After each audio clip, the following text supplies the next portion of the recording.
Baik, adik-adik yang saya banggakan, Assalamualaikum warahmatullahi wabarakatuh. Kita lanjut lagi ke sesi kedua kita hari ini di kuliah interaktif dengan materi peraturan perundang-undangan. Tadi kita beri kesempatan mahasiswa untuk menjelaskan tugasnya atau mendiskusikan materi yang baru saya bahas. Nah, di bagian kedua ini kita akan melihat tentang tata urutan perundang-undangan. Kalau kita bicara tata urutan, berarti ada yang berada di urutan tertinggi. Nah, seperti ini kira-kira bagan ya terkait dengan aturan perundang-undangan kita. Ya, jadi ini ada bagan yang dibuat oleh At-Tamimi ya dalam Usman dan Alfian 1993 ya, bahwa ada cita hukum, lalu kemudian ada sistem norma hukum, lalu ada sistem hukum Indonesia. Nah, jadi Pancasila itu sumber dari segala sumber hukum, karena Pancasila itu dasar negara, filosofi bangsa, lalu kemudian ideologi nasional. Nah, ada teori jenjang norma dari Hans Kelsen, itu dikenal dengan Stuffian teori, ya, bahwa meskipun berkarakter dinamis, sebuah norma hukum juga mengandung karakter statis. Nah, ini sedikit agak menjadi tanda tanya ya, karena biasanya sesuatu yang dinamis itu berlawanan dengan statis atau sebaliknya. Ini dalam aturan perundang-undangan ada makna atau karakter statisnya, dinamisnya, ada juga karakter statisnya. Nah, kalau kita bicara karakter dinamis, ya, bahwa di mana ada masyarakat, di situ ada hukum. Masyarakat itu berkembang, berubah, maka kemudian hukum juga harus menyesuaikan dengan kondisi perubahan tersebut agar bisa mengatur setiap sendi-sendi kehidupan masyarakat. Nah, kalau kita bicara makna statis, bahwa norma itu sebenarnya kekuatannya ada pada isinya. Jadi sistem yang melihat norma pada isinya. Jadi sebuah norma itu absah berdasarkan kekuatan isinya, ya, berdasarkan kekuatan isinya. Nah, suatu norma hukum itu dapat ditarik menjadi norma-norma khusus. Jadi dari atas ke bawah, dari umum ke khusus.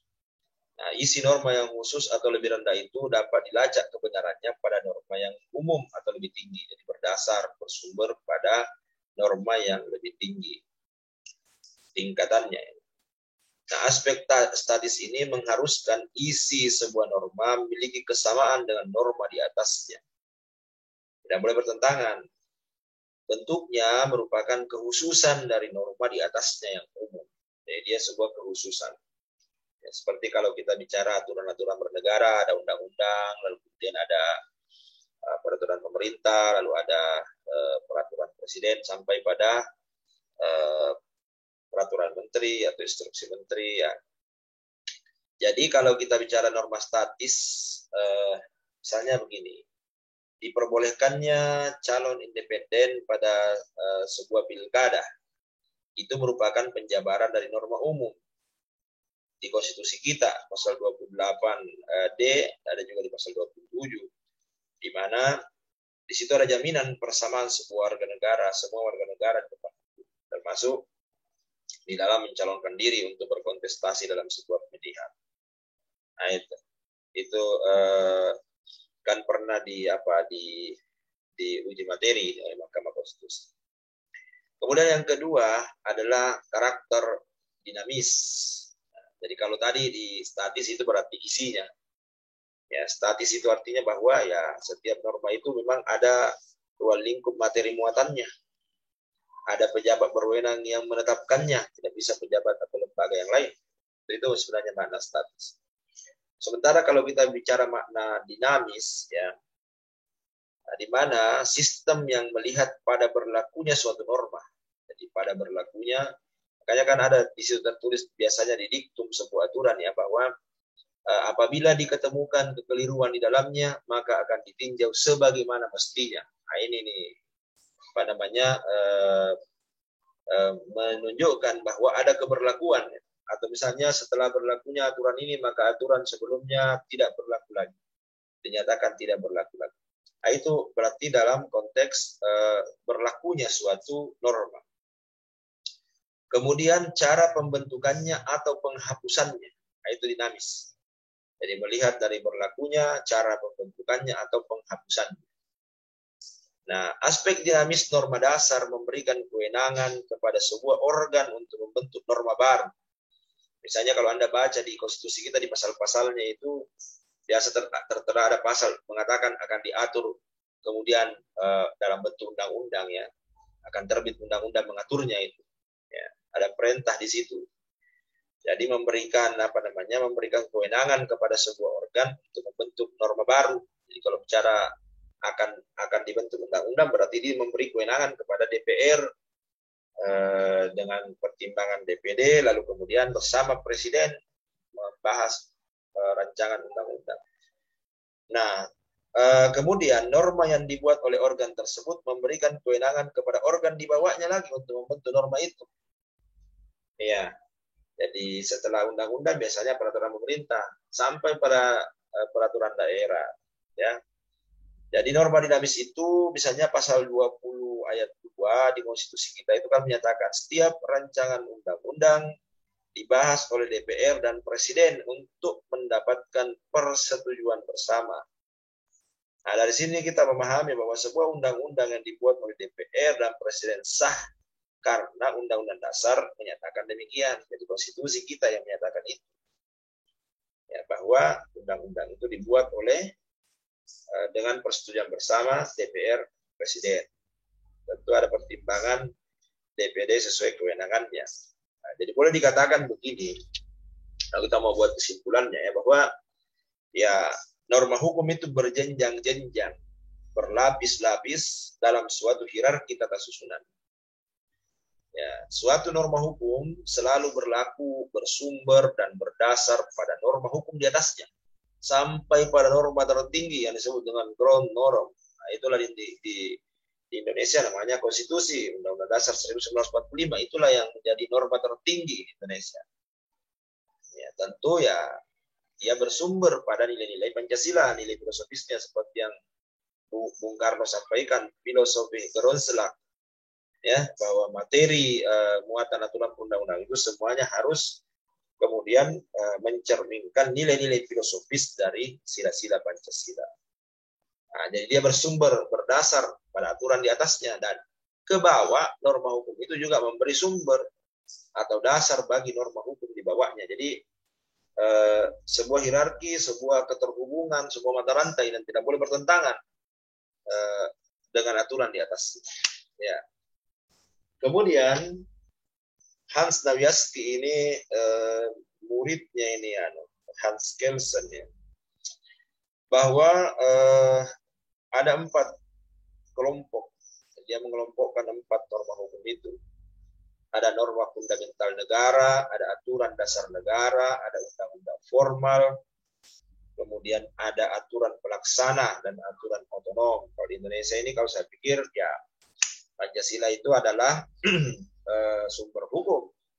Pembukaan Undang-Undang Dasar itu adalah pokok kaidah fundamental. Nah, kenapa disebut pokok kaidah fundamental? Karena di situ ada banyak kaidah-kaidah pokok memang.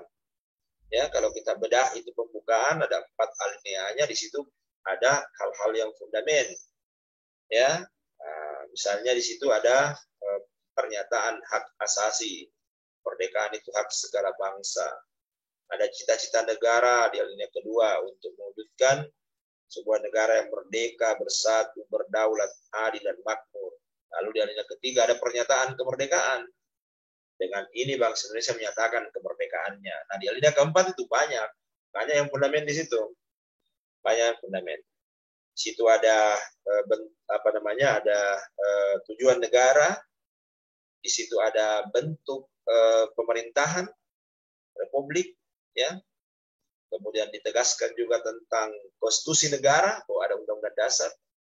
Ditegaskan pula tentang kedaulatan rakyat, demokrasi kita ada di situ, dan yang tentu paling utama di situ ada dasar negara, makanya disebut pokok kaidah fundamental, stat fundamental norm. Nah, kemudian kalau kita bicara di Undang-Undang 12 ini memang dipertegas bahwa Pancasila itu sumber dari segala sumber hukum negara. Dia adalah landasan ideal, ya. Nah, bahwa kalau kita bicara Pancasila itu kan banyak kedudukannya. Pancasila itu sebagai kepribadian bangsa, bahwa kalau kita belajar sejarahnya ini tentu Pancasila itu kristalisasi nilai sosial budaya bangsa. Bahwa sebenarnya apa yang menjadi dasar negara kita itu nilai-nilainya sudah hidup di masa kehidupan masyarakat Nusantara dulu. Tinggal dirumuskan secara induktif oleh para pendiri negara. Karena Bung Karno mengatakan saya ini tidak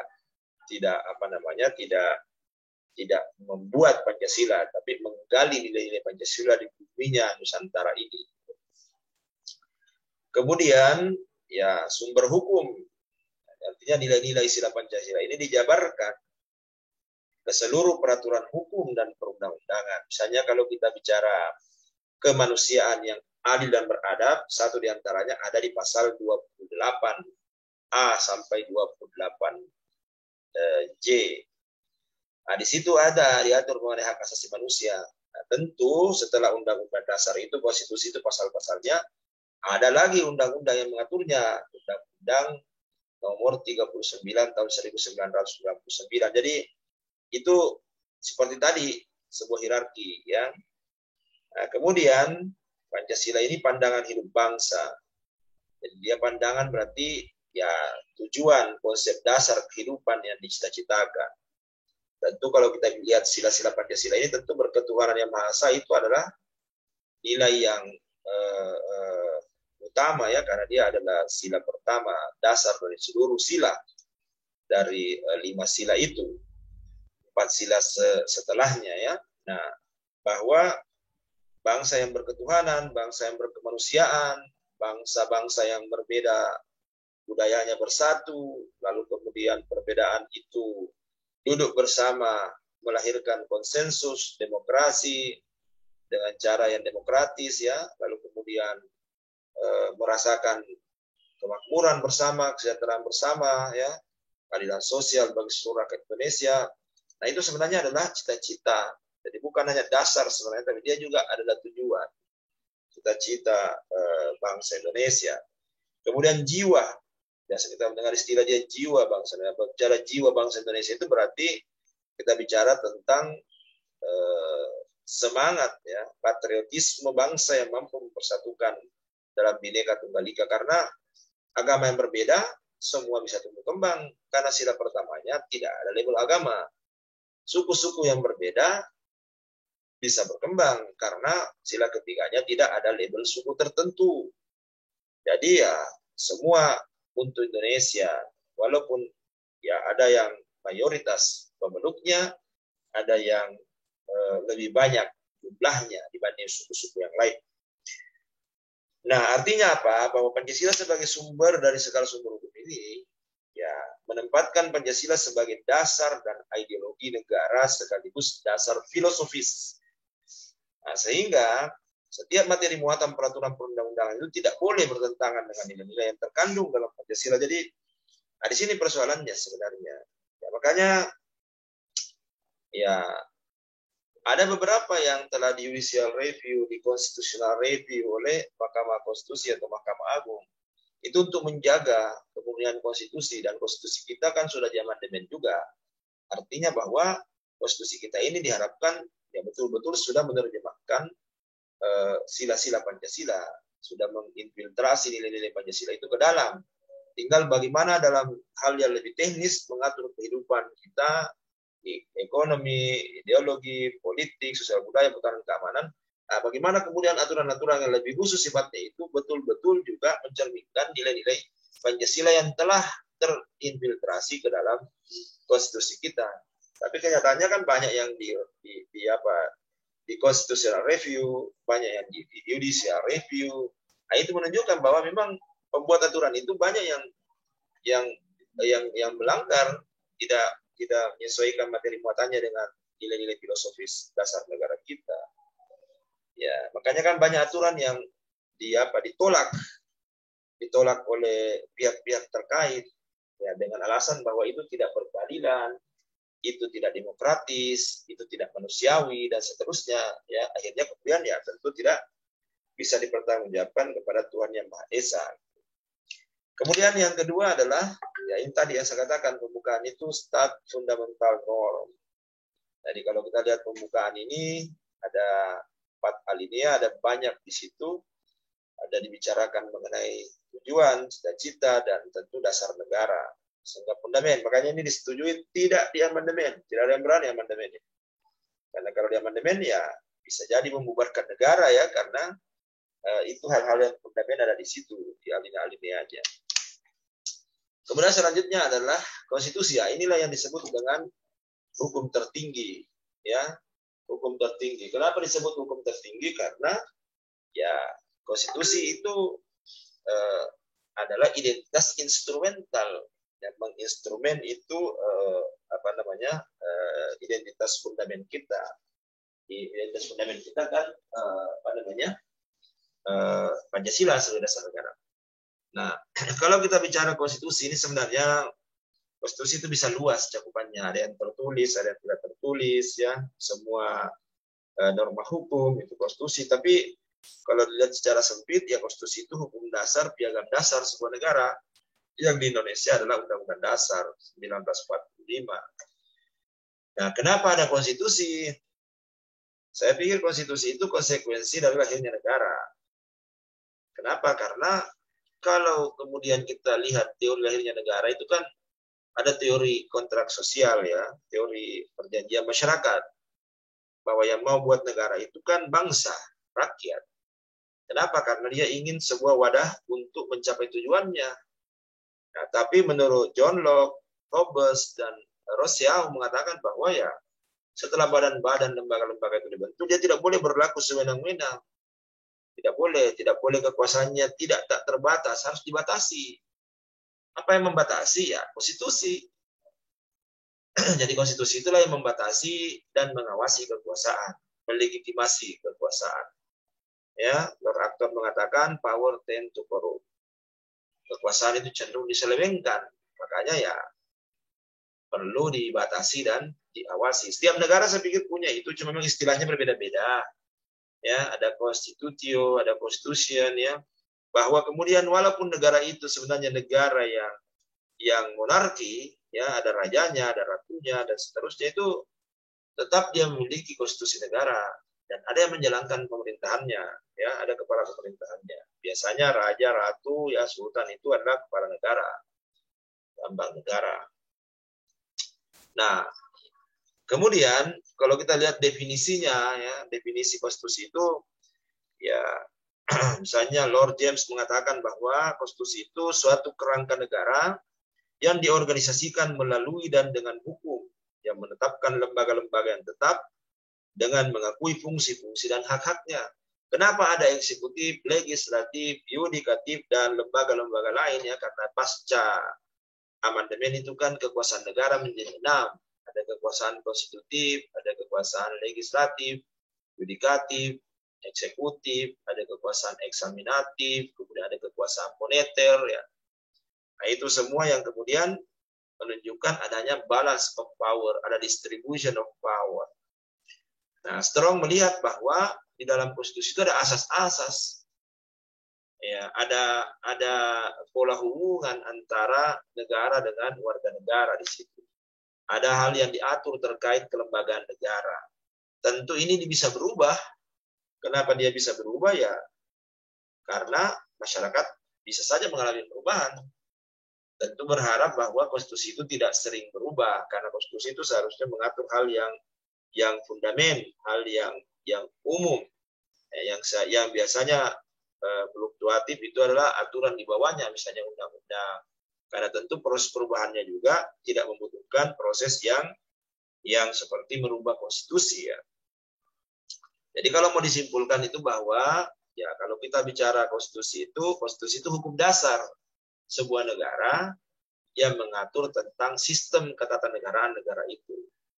Dan negara yang kemudian memilih konstitusi dan menjalankannya, ya karena konstitusi juga bisa bernilai normatif, bisa bernilai nominal, bisa bernilai simpatik, ya.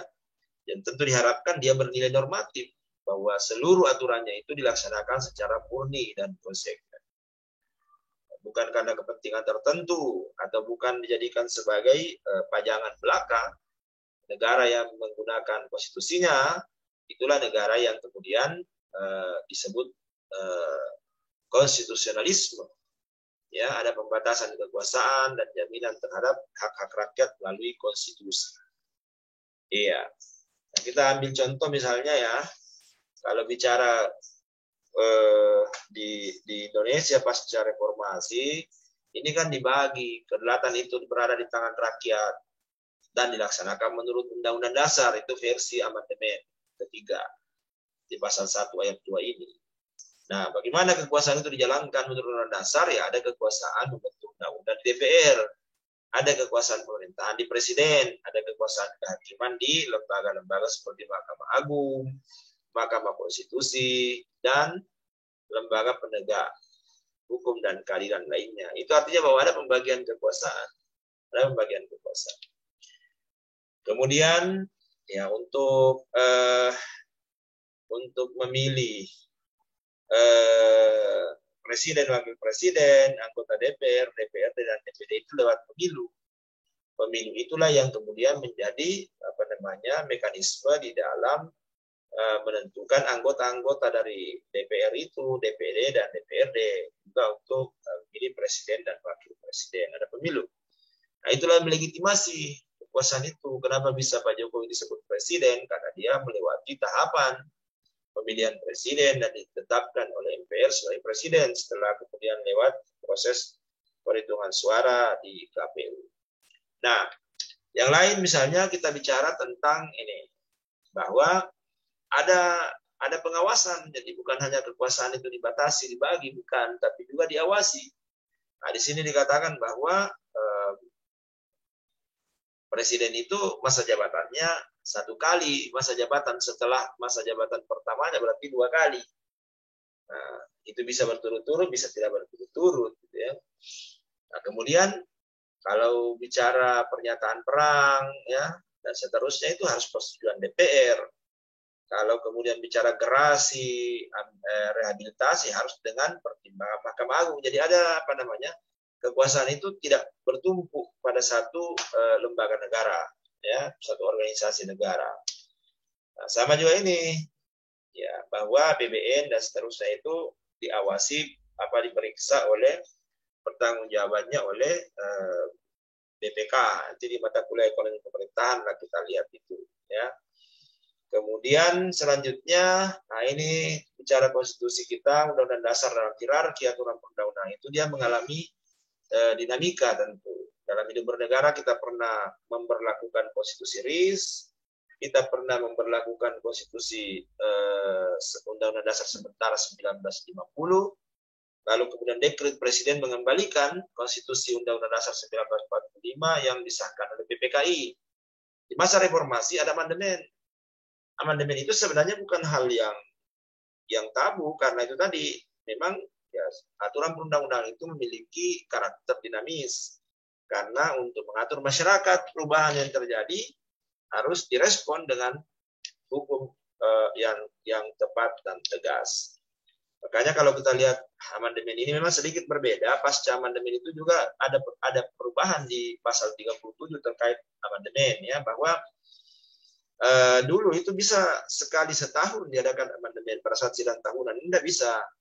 Jadi amandemen itu hanya bisa di sidang umum atau di sidang istimewa, gitu, yang kemudian khusus melakukan itu. Ya. Kemudian ada persyaratan yang saya pikir tidak mudah. Ya, memang harusnya begitu, menjaga konstitusi itu tidak mudah dirubah untuk kepentingan politik praktis, ya, tapi ya harusnya itu untuk kepentingan bangsa ke depan. Jadi ada 4 kali perubahan ini. Jadi sejak 1999 sampai 2002 ya, ada perubahan ya. 99, 2000, 2001, dan 2002, 4 kali perubahan. Nah, apa yang menyebabkan perubahan itu dilakukan ya ini, bahwa kemudian ada tuntutan reformasi. Ya kan dulu di awal reformasi kan Orde Baru itu sangat buruk. Sama juga dengan di saat awal Orde Baru, Orde Lama itu sangat buruk. Nah, itu kan akhirnya kemudian kita tidak mampu melihat hal-hal baik dari Orde atau masa yang sudah berlalu, rezim yang sudah tumbang. Padahal tentu di setiap rezim itu ada hal yang baik, ada hal yang buruk, sehingga tidak perlu ada ada stigma-stigma bahwa setelah berakhir rezim itu semuanya buruk. Gitu. Nah, bahwa katanya kalau konstitusi tidak diamandemen maka akan susah untuk mewujudkan ketatanegaraan yang reform ya, yang baik. Kenapa? Karena di konstitusi sendiri itu ya masih kita lihat ada kekuasaan tertinggi di tangan MPR. Ada juga kekuasaan yang sangat besar di tangan presiden karena dia juga pemegang kekuasaan pemerintahan, dia juga yang kemudian pegang kekuasaan membuat undang-undang. Nah, itulah yang nanti kita bahas di mata kuliah yang lain ya, di mata kuliah proses legislatif. Nah, ini mata kuliah proses legislatif ini ya. Jadi memang nanti kita lihat lah di materi yang lain, maksud saya di pekan-pekan berikutnya ya. Kemudian ada beberapa pasal yang terlalu luas dan itu multitafsir. Apa itu? Ya, presiden pas jabatannya 5 tahun, setelah itu bisa dipilih kembali, tidak ada pembatasan. Dipilih terus sampai kemudian akhirnya bisa menjadi seumur hidup. Kemudian rumusan Undang-Undang Dasar itu belum cukup didukung atau mendukung semangat penyelenggaraan negara ya, untuk bisa melahirkan ketatanegaraan yang baik. Nah, ini tujuannya, tapi apakah tujuan itu sudah tercapai sekarang? Ya, itu tentu ada hal yang sudah bagus, ada hal yang tentu perlu diperbaiki kembali. Ada beberapa sekarang tuntutan untuk melakukan amandemen lagi, tapi kalau ternyata itu untuk kepentingan politik praktis, tentu itu harus dikaji secara lebih baik. Nah, inilah hasil perubahannya. Jadi setidaknya perubahan dari konstitusi itu ada yang kemudian dalam konteks struktur ya. Kalau dulu itu kan ada pembukaan, ada batang tubuh, ada penjelasan. Sementara setelah perubahan itu yang ada hanya pembukaan dan pasal-pasal. Bahwa pasal-pasal itu banyak yang kemudian dari penjelasan, kalau penjelasan dianggap urgen, maka dimasukkan jadi pasal. Kalau kemudian tidak, maka dihilangkan saja. Sama dulu, ada istilah pembuatan atau pembentukan aturan undang-undang itu harus dengan persetujuan DPR. Tapi di penjelasan konstitusi kita sebelum amandemen dikatakan tiap-tiap rancangan undang-undang dari presiden itu mesti disetujui DPR. Persetujuan bersama itu tidak berlaku sebenarnya. Malah penjelasan itu menggugurkan makna dari pasal-pasal yang ada. Nah, itu sehingga sekarang dirubah, dihilangkanlah itu penjelasan. Kemudian ketetapan MPR, ini juga satu bagian dari hierarki. Kalau kita bicara peraturan perundang-undangan dibentuk oleh MPR, itulah ketetapan MPR. Yang namanya ketetapan MPR berarti yang membentuk adalah MPR itu sendiri menjadi supermusyawaratan rakyat. Kemudian ada undang-undang. Bicara undang-undang, nah itu kita bicara tentang aturan yang dibuat oleh DPR bersama dengan presiden, disetujui bersama maksud saya. Nah, walaupun tentu usulannya bisa dari anggota-anggota DPR dan DPR sebagai lembaga, kemudian dari pemerintah ya, dalam hal ini presiden, bahwa harus disetujui bersama. Kalau tidak berlaku. Ya. Kemudian ada peraturan pemerintah pengganti undang, nanti secara khusus kita lihat ya tentang bagaimana sih itu aturan perundang-undangan itu dibuat.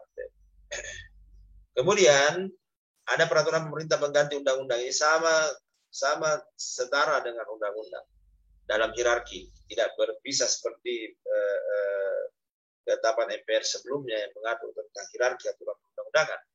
Di sini dikatakan bahwa Perpu itu ditetapkan oleh Presiden, di mana dalam hal ihwal kegentingan yang memaksa. Nah, ini yang perlu didiskusikan. Nanti adik-adik coba diskusikan itu, ya. Apa yang dimaksud kegentingan yang memaksa? Nah, ini Perpu sebenarnya ini bisa disebut satu bagian dari balance of power.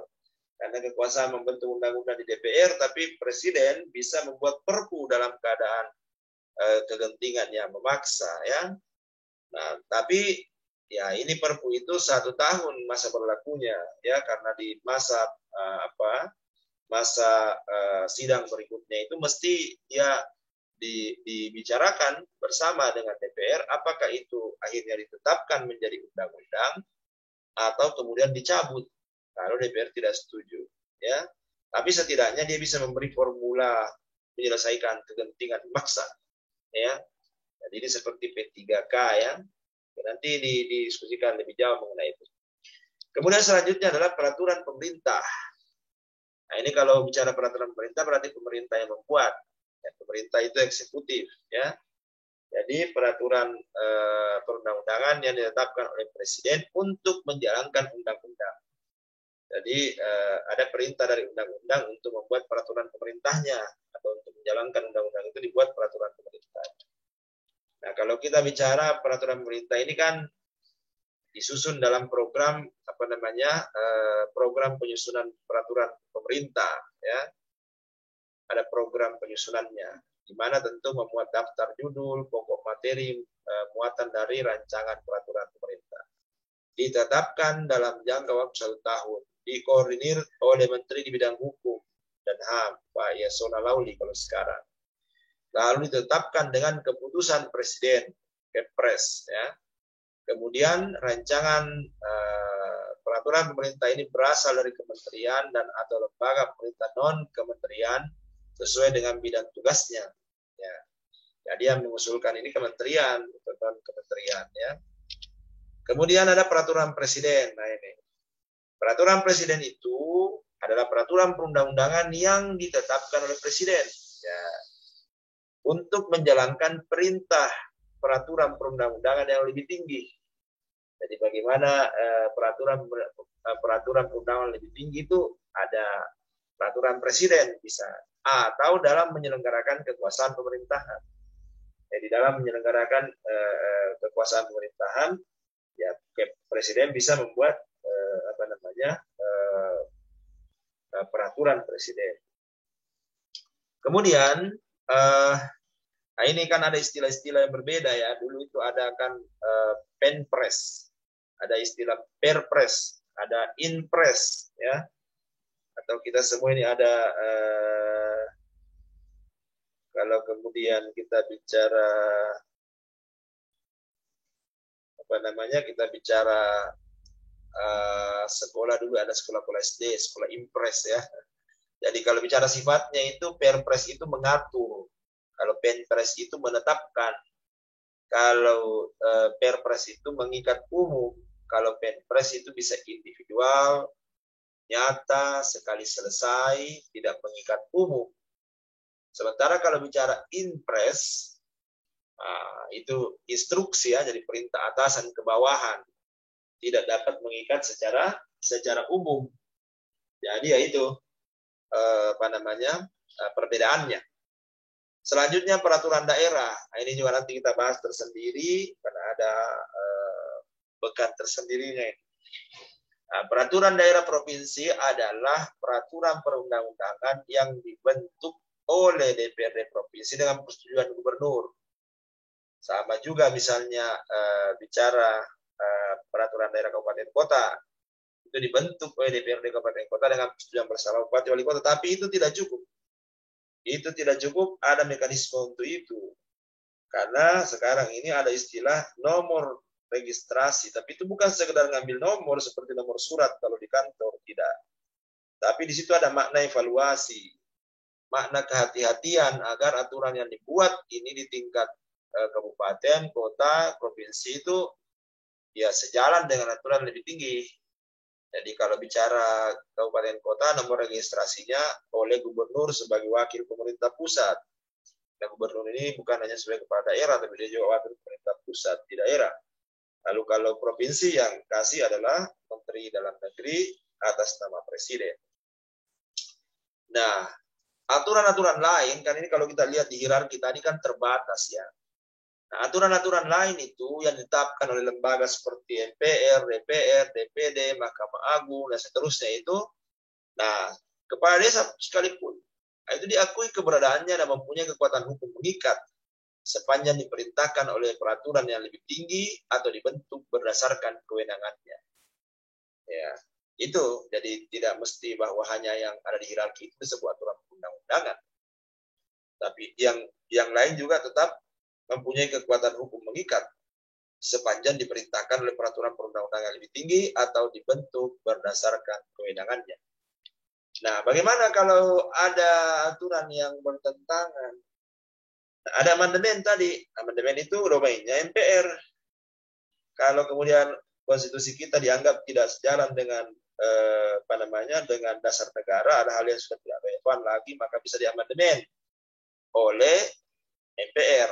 Ya, tentu bicara anggota MPR itu anggota-anggota DPR dan anggota DPD.